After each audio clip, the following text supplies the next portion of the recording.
নমস্কার বন্ধুরা, আজ নিয়ে চলে এসেছি ঝিঙে আলুর পাতলা ঝোলের রেসিপি। গরমের দুপুরে খাবার জন্য এটি একটা পারফেক্ট রেসিপি। গরমের দুপুরে এইরকম একটা রেসিপি থাকলে শরীর ও মন দুটোই শান্ত হয়। রেসিপিটি করতে নিয়েছি 4টে ঝিঙে, যেগুলোকে আগে থেকে ধুয়ে খোসা ছাড়িয়ে রেখেছি। এখন এগুলোকে কেটে নিচ্ছি। বেশি সরু করে কাটবার দরকার নেই, ঝিঙে এমনিতেই খুব নরম, গলে যাবে।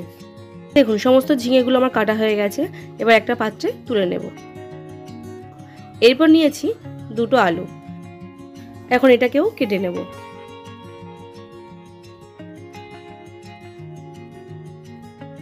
দেখুন, বেশি মোটা করে কাটলাম না, কারণ ঝিঙের সঙ্গে রান্না হবে, তাই সরু সরু করে কেটে নেওয়াই ভালো। রেসিপিটি করতে এখন কড়া গরম করে দিয়ে দিলাম পরিমাণ মতো সর্ষের তেল। তেল গরম হয়ে গেলে এর মধ্যে দিয়ে দিচ্ছি 5 ফোড়ন আর একটা কাঁচা লঙ্কা। ফোড়নটা থেকে একটা সুন্দর ফ্লেভার ছাড়লে এরই মধ্যে দিয়ে দিচ্ছি কেটে রাখা ঝিঙের টুকরোগুলো। এখন এগুলোকে তেলের মধ্যে ভালোভাবে নেড়েচেড়ে রান্না করব।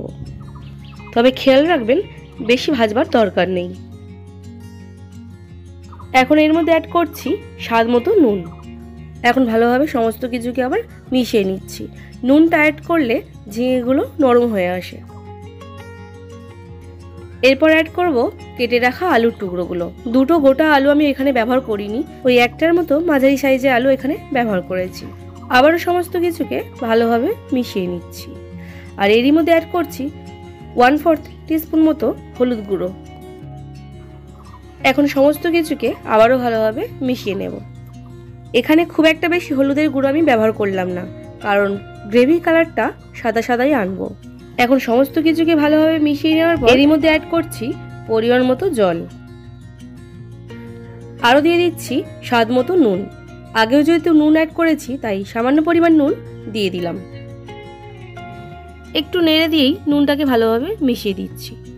গ্রেভিটা একটু ফুটতে শুরু করলেই এটাকে ঢাকা চাপা দিয়ে 4 থেকে 5 মিনিটের মতো হতে দেব, যতক্ষণ না আলুটা সিদ্ধ হয়ে আসছে। দেখুন, ঢাকাটাকে খুলে নিয়েছি আর আলুগুলো খুব ভালোভাবে সিদ্ধ হয়ে গেছে। চলুন, রেসিপিটা আমার একদম কমপ্লিট। এবার এটাকে আমি নামিয়ে নেব। আমার এই রেসিপিটা যদি আপনাদের ভালো লেগে থাকে তাহলে একটা লাইক করবেন, শেয়ার করবেন, আর নতুন বন্ধু হয়ে থাকলে একটা সাবস্ক্রাইব করবেন। ধন্যবাদ।